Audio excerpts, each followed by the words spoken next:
everyone, it's Zahava. Welcome back to the channel. We are going to be discussing November reads in this video, but I think it's going to be more of a vlog style. Just want to show you what I currently have on the roster. It's not going to be an official November TBR because I find that lately I'm really into mood reading, and especially I'm getting into sort of a mystery thriller genre era.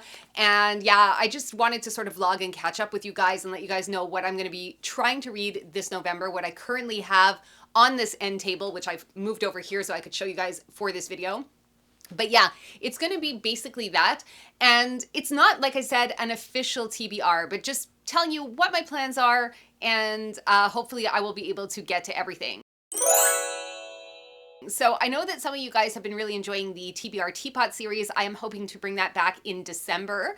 And yeah, let's just get right into the stack of books that I have next to me. And I'll sort of tell you where I am, and then, you know, we'll check in a little bit later in the month in like a follow-up video to see how I'm doing with all these things. So I wanted to show you, these are basically all library books, okay? So I want to say that first because I don't know, like in October, I really utilize my library a lot. And I think that like a lot of booktubers, they say they use the library here and there, but I pretty much read only library books in October. I'm hoping to do that in November also. Is this helping me reduce my physical TBR? Not by a long shot, not by a long shot. I'm really, really bad. All the books you see, well, not all of the ones behind me, but the ones that you see in the monthly wrap-up videos when I film in front of my bookshelf, then most of those are actually unread. So I really need to be getting on that, and I'm hoping to stay out of the library in December, but it's not always possible because the library is such a great place to be. And like I said, I utilize my library a lot, especially when I'm reading mystery thrillers, because I don't really see the point in owning mystery thrillers because I'm not likely to reread them.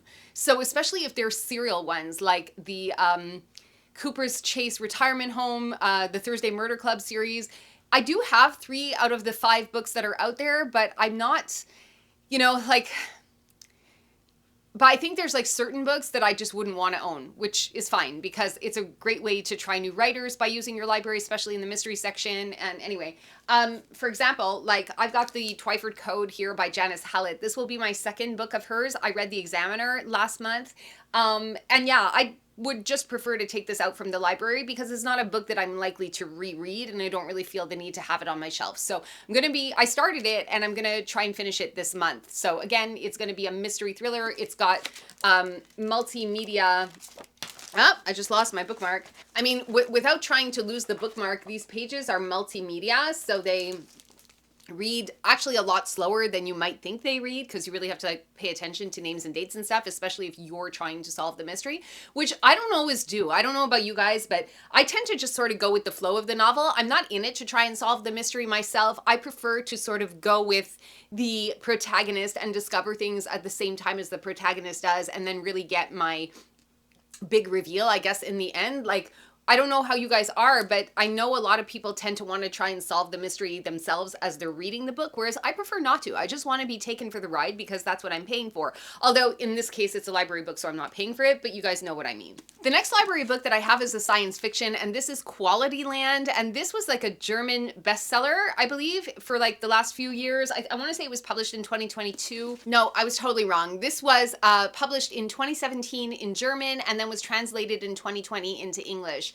So this has to do with a company that basically, it's a commercial enterprise that takes over the world, and they tend to know what your order is before you even place your order because that's how much data they have on you. And I think this book came recommended to me by Fina of Fina Reads. I did have it on my Amazon wish list, but the library had a copy of it, newly acquired, so I thought that it would be a fun book to have a look at. Actually, I don't think it was newly acquired. I think I saw it on one of the display pillars or something when I went to the library. Anyway, it was in the right place at the right time when I was at the library, so I decided to pick it up. Again, this is a book that's on my November reading list, but I don't know if I'll actually get to it. If I don't, it's fine. It's a library book. I could take it out another time or renew it, but this is something that I have currently on my TBR. Do you guys remember when I said that I had ordered a copy of The Magician of Tiger Castle from the new library that I just became a member of? Well, now I have 2 library copies of The Magician of Tiger Castle. This makes me feel a little bit criminal, I'm not gonna lie.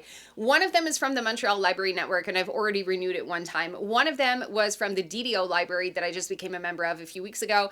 I did not know that the Montreal Library Network had a copy of this book, and I placed an order at the other library. So it took them a few weeks to get it in and bind it and get it ready for being lent out. And by that time, the Montreal Library Network had it out as well. So I have had these books for like 2 weeks now. One of them for 2 weeks, the other one a couple of days, and I haven't read them yet. And I feel really self-conscious about showing you guys this because I don't know, for some reason, having 2 copies of the same book from 2 different libraries makes me feel like I'm hoarding, and I'm not feeling great about it. So, and I already did renew one of them once because I didn't get around to reading it. So this is why I told you this is more like a vlog style video. There's nothing that is going to be coherent in this video, you guys. Okay, so you're going to have moments like this. I have 2, and I'm feeling really embarrassed about it. Then I have Witchcraft, which I talked to you guys about before. So these are true historical tales of women who were on trial. There's 13 different trials. I haven't gotten to this one yet. I want to read it. It's nonfiction, November. I would like to at least complete one nonfiction book this month. So I still have this one to read. And it's like I said, these are all library books, right? So then you have that pressure of only having a few weeks to read them and then not knowing where to go. And my problem when I go into a library is I don't know when to stop. If I see a book and there's a title that interests me or a cover that draws my attention, I don't care. I'm going to take it home, you know? And then I end up like drowning in my own or suffocating under this pile of books that I just don't know what order to read them in. So I don't know if it's just me. You could let me know in the comments. This one you guys saw in one of my earlier vlogs. I haven't gotten around to it yet. Again, I seem to be returning to a witchy sort of era. I'm over the vampires. I'm not really jiving with werewolves. Dragon books of late have been really disappointing. So I'm back at witches now, and I've had this one. You've seen it in a vlog before. I still haven't had a chance to pick it up, so, but I do want to get to it. I'm currently reading Foe by Ian Reid. This is a psychological horror. I believe it has to do with, I think like there's this one guy, Junior, and he gets a visit from somebody that works for a government sort of extraterrestrial agency. I'm not ruining anything because you find out like right at the beginning of the book what's happening, but I think that the book focuses more on how like his relationship changes based on the information that he's given, because they tell him he's been longlisted to go to like a different planet. Not a different planet, but like a space station. And then 2 or 3 years later, they come back for him, I guess, to tell him that he's been then shortlisted but for the 2 years, like in between the agents, like 2 visits, his relationship obviously changes because he's going to go away and like his wife is not going to go away. So they have to live with that knowledge for all of the time that they're together. And of course, it's going to take a toll on their relationship. And I'm not very far into it. I am 45 pages in. So I'm hoping to get to that one, maybe not today because I'm filming today, but tomorrow or over the weekend. By the first weekend in November, I'm hoping to have this finished. So if you want to see what I think about it, follow me on Goodreads. I should have a review up by the time you guys see this video. Then I was watching a video by Chess of Chess's Book Nook and Allison, I believe, of Allison Talks Books, and they did a collab talking about romantasy books that are actually worth the read. I am a skeptic of romantasy as a genre. The only person, well, I would say there are 2 people whose romantasy books I have enjoyed so far, and that is Leigh Bardugo's The Familiar and also T. Kingfisher's Saint of Steel series, which is the Paladin's Grace and Hope and Strength and Faith, all those 4 books.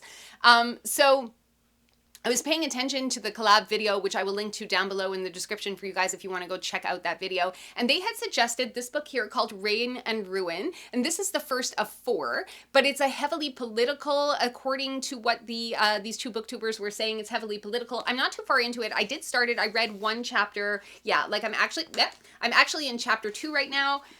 And it's got these really pretty sort of illustrated pages. I don't know if you guys can see that. There's like a little bit of a border on the pages, but it has to do with like a girl who's 20 years old who's trying to replace her father, the Sultan, as the Sultana of her territory. But she can only become Sultana historically and traditionally if she marries a man, and the man then becomes Sultan. But she wants to put an end to that, and her plans are like to make an alliance with a neighboring kingdom on the same continent, and hopefully that's going to strengthen their position in both military force and politically and all of that. But her idea is to rule on her own, and I I know that it's going to be a very political book. I'm hoping that there's going to be a little bit of romance in this book, because I tend to lose interest in a romance if it's not given to me in the first book. If you're making me wait till like book 2 or book 3 for a romance to develop, you've lost me, because I have no patience to wait that long. So I don't know. I'm trying it out,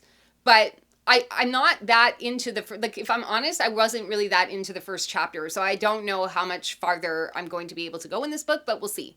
Because I don't know. I have it. I'm going to try and give it a fair shot, but I don't honestly know if I'm going to stick with it, because I wasn't too wowed by the first chapter, but it was only like 5 pages. So I feel like I want to give it a little more time. I want to give it maybe 50, 80 pages before I decide if I'm going to DNF it or not. For now, honestly though, like my feels are telling me it's not looking good. So if you've read this book, let me know in the comments if you think I should give it a bit more time. The next book I took out from the library, which I didn't have a chance to get to in October, is Nestlings by Nat Cassidy. I've been wanting to read this one for a while, but my schedule is just not lending to it. Every time I think I'm going to get to it, something else comes along, and then I end up getting derailed. I also have a hold on the audio version of this book, which I think may potentially work for me better. Also, my life lately has been lending more towards audio reads than I normally would do. So just because I'm working a lot, and it's an easier companion to have an audiobook, so I try and read as much as I can physically. I did start this book, but I'm only about 10 pages in, so it's a little hard for me to tell you what it's about. I actually don't remember the first 10 pages that I read, but I know that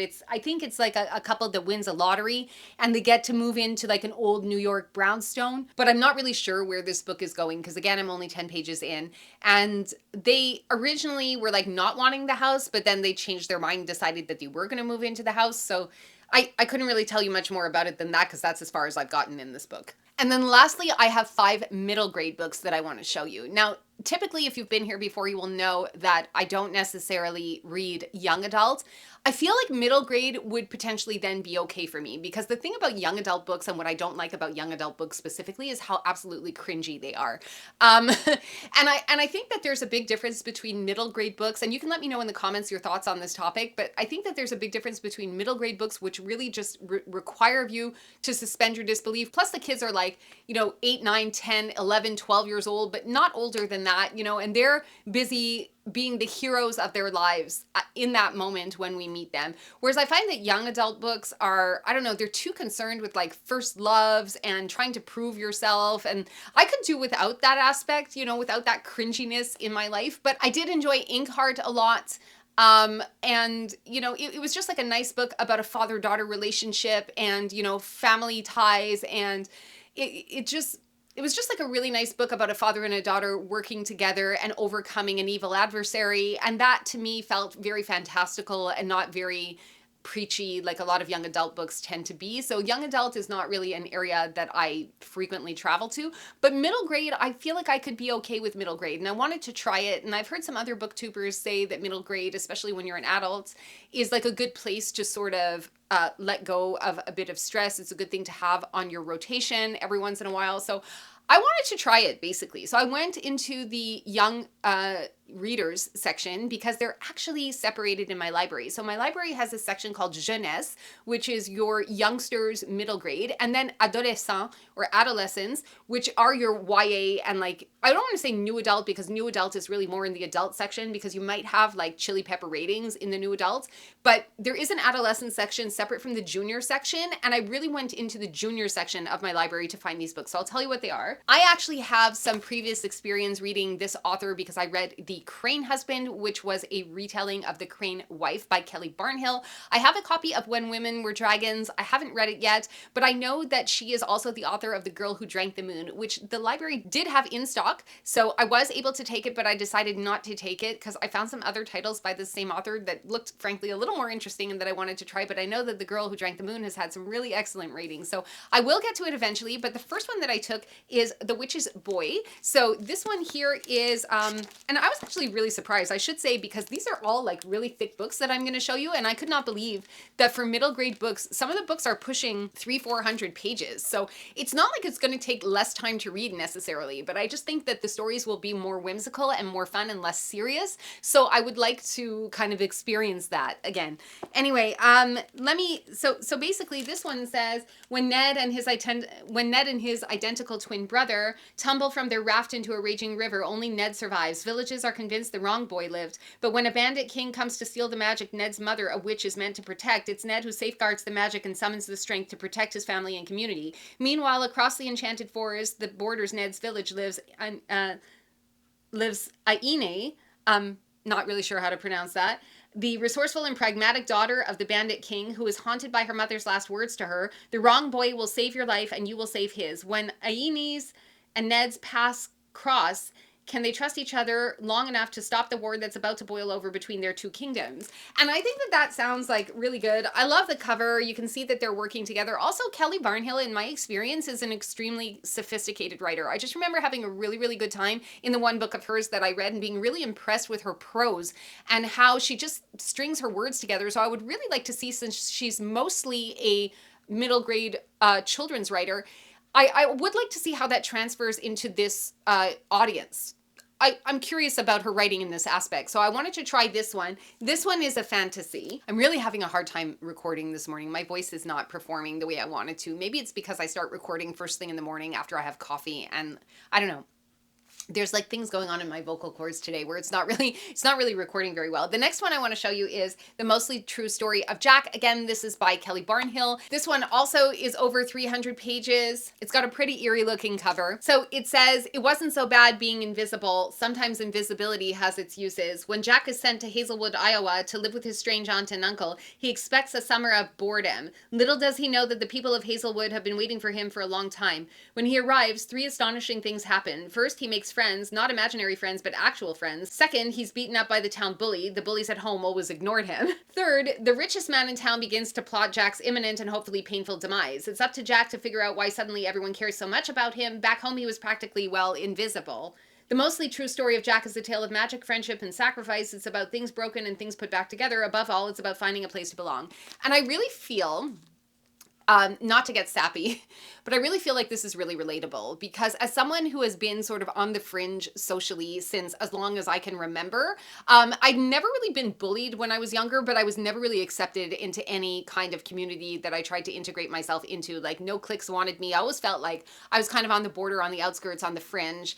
And I even kind of feel that way in my adult life sometimes. So it's always very uplifting for me. I always like an underdog story. I feel like I will have a lot in common with this protagonist, and it's just like a book that, because of the author, which was really what attracted me to it, because I know her writing, at least her adult writing, and also the subject. So sorry about that, you guys. My battery, I've had like 2 batteries in this camera as I'm recording this vlog, and they both died on me today. So I don't know if what I'm saying now is going to make sense, but basically I think what I was saying before is that it's as much the author as it is the subject of this book that is attracting me to it. And I almost feel like maybe these books might potentially also read a little faster, despite the fact that they are 300 pages or so each, which I was actually really impressed to see with middle grade books, because I thought that they would max out at 150, 200 pages, but no, I mean, these authors are really challenging readers, which I kind of wish was more of a thing when I was the age range that these are targeted to. When I was younger, you know, grade 5, grade 6, grade 7, I really wish that books had been this big, I guess. I don't know why. That's a weird thing to say. I don't know why I said that. Anyway, I have a couple of more I want to show you, and then we'll close out this vlog. Someone had suggested Impossible Creatures. I will see if I can find the name of that booktuber who suggested Impossible Creatures, and I will link it down below or write it across the screen. But I heard that this one is really good. I know it's definitely getting very good placement and merchandising in the stores, and there are some sequels that come with it. I don't really think I'm going to read it, but I have it. So realistically, it's not something that I'm interested in. Like, I think I'll probably start with the Kelly Barnhill books if I do get to middle grades in November. But it's one that I've heard a lot about and seems to be very popular. So if you have read it, let me know if it's something that I should be prioritizing or not. I just kind of grabbed it because it was there. And usually the way I think about library books is that if it's there when you go to the library to check it out, probably your renewal chances, if you don't get to it, are pretty good. Because if it's on the shelf, it means that no one wanted it. So I might renew it. Maybe I'll end up reading it in December, or maybe I'll just decide I don't want to read it and I will send it back. And then there were a couple of others that I picked up just because I wanted to try middle grade novels in these genres. So I don't know anything about the story or the author or anything. But I picked them up because of their tags, which one of them is I don't know if it'll come into focus, but one of them is a horror and the other one is a mystery. And that's pretty much the reason that I picked them up, because of course I have fantasy, so I wanted to try middle grade across a couple of different genres. So the horror book that I picked up is the first in a series of, I think, 6, and it's called Eye of the Crow, and that's by Shane Peacock. I don't know if you guys know about it, let me know. It's the boy Sherlock Holmes, and this is his first case. So this will be Sherlock Holmes when he's 13 years old and coming into his own, and it's his first case, which I think could be really fun. And we'll see how much of the Sherlock Holmes that we know from Conan Doyle is similar to this Sherlock Holmes or different, you know. And also, I don't know the time period in which this is taking place. So, oh, it is. Okay, so it is going to be around the same time. So hopefully there's going to be technological restrictions and stuff, because it says it is the spring of 1867 and a yellow fog hangs over London. In the dead of night, a woman is brutally stabbed and left to die in a pool of blood. I'm intrigued. I'm intrigued. No one sees the terrible crime, or so it seems. Nearby, a brilliant, bitter boy dreams of a better life. He's the son of a Jewish intellectual and a high-born lady, social outcasts impoverished by the costs of their mixed marriage. The boy's name is Sherlock Holmes. Strangely compelled to revisit the scene, Sherlock comes face to face with the young Arab wrongly accused of the crime. By degrees, he's drawn to the center of the mystery until he too is a suspect. Danger runs high in this desperate quest for justice. As the clues mount, Sherlock sees the murder through the eye of its only witness. But a fatal mistake and its shocking consequence change everything and put him squarely on a path to becoming a complex man with a dark past and the world's greatest detective. A first ever background story to the most fascinating fictional detective of all time, Eye of the Crow is the spellbinding introduction to Shane Peacock's The Boy Sherlock Holmes series. And the library actually had about 5 or 6 of these books, so if I like it, I'm probably going to continue to read them. I can't really say how often, because, I mean, you know, this is an adult reading channel after all, but once in a while, I think a middle grade book is a good thing to keep in your rotation for sure. And again, it's not a book that I'm likely to buy, but the author does get royalties if I take it out from the library. So anyway, I thought I would try this one for the mystery fiction middle grade. And then the horror one. Okay, I've spoken to you guys about horror before. When I was reading the middle grade stuff, it was mostly R.L. Stein's Fear Street series or Christopher Pike, however many novels he had out at the time. Those were really the only horror. That was kind of the dawn of horror, if you guys remember, in the early 90s. And now, I mean, the genre has just exploded all over the place. So I guess the reason that I took out this horror book is because I wanted to see if the genre has evolved or you know, I was just curious to see what other authors are out there, basically. Not really an evolution, but just maybe because I struggle so much with adult horror, maybe middle grade horror is where I'm going to find my happy space. And that could be probably largely due to nostalgia, and maybe the things that I'm looking for feeling-wise while I'm reading horror are only available to me. It was a theory that I had. Maybe they're only available to me in middle grade because that's where I last left horror. And now when I read horror books as an adult, I'm kind of underwhelmed, honestly. But you guys know this if you've hung out for a while, because you know that I struggle with horror, adult horror. Anyway, so A Box of Bones. A Box of Bones. This is got a great cover. It looks like a lot of fun. 12-year-old Callie despises nonsense. Serious and logical, she does not believe in wasting her time despite the good-natured prodding of Grandpa Jess, who insists she attend frivolous events such as their town's local festival of fools. It's at this festival, however, that Callie meets a faceless man who gives her a strange wooden puzzle box. Intrigued, Callie sets to work on unlocking its secrets. With skill, determination, and the right combination of twists and turns, Callie opens the box and lets something out. At the same time, Leah, a young bone carver, journeys with her master to sell wares to a wicked empress. The sights, sounds, and spells of Leah's world begin to leak into Callie's, and if Callie can't decipher the meaning of this strange connection, the end might be far from happy. So again, I think that horror and how this is different from fantasy is because the world building, at least in my opinion, or at least in what I've experienced, it's not really an opinion, but in my experience, I think with horror, you're not meant to question what you see. You're meant to take it at face value. And that's largely the difference between horror and fantasy, as I said, in my opinion and experience. When you're in a fantasy book, if the author doesn't complete the world building or provide explanations for the magic system and the history and all that, I tend to not take the author seriously, because it's part and parcel of the fantasy genre to give you all that information, because they're trying to build a world that you can insert yourself into. Whereas with horror, you're just reading a tale of something that's happening to somebody else, and whatever the author gives you, you're just meant to take at at face value and not to question too much if there are monsters, how the monsters come to be, etc. Like, you're not too interested in that. You're just reading the story for the story's sake. So again, I don't know if I'm going to end up reading this book. Maybe, maybe not. But I would like to see what these authors are offering for middle grade readers. Again, I'm not a big fan of the young adult stuff, so it's really hard for me to, it's like this whole age gap that I just won't touch. I don't know what's wrong with me. I don't know why I won't do it, but I loathe the young adult atmosphere. I don't know. Anyway, I loathe it. I have read some stuff like Go Ask Alice and those types of books, but I don't know. Young adult doesn't do it for me. Middle grade is okay. Like, I loved Holes. I loved The Chronicles of Narnia, Peter Pan. These are all middle grade books and they're fine for me. They're fine. So I'm hoping to have some success in November. Anyway, probably not the vlog you guys thought you were going to get today, but here it is. I want to thank you so much if you have stayed until the end of the video. Like the video if you liked it. Please subscribe to the channel if you want to hang out again and get notified of my upcoming videos. And yeah, I'm going to clean this up, film the October reading wrap up for you guys, which I don't know when you're going to see it.